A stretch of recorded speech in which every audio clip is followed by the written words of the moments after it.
Cancer forecast for 2021 around family. Your family is perhaps the biggest part of your soul, Cancer. Even if you're someone who doesn't have much family, the feeling of being surrounded by loved ones is something you feel the need for and therefore crave when you lack it. And you're the one who holds things together in the family.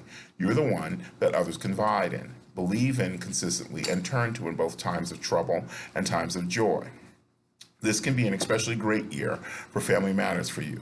There may be multiple chances to spend long periods of time together and become involved in projects that will help forge an even closer bond.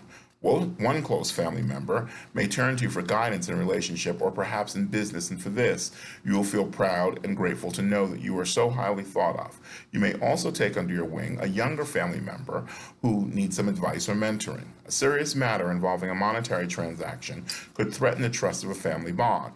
But if you don't become paranoid and you treat this objectively, it will be ultimately successfully resolved. A skeleton in a family closet could come dancing out this year, but to your surprise, it might be more endearing than embarrassing.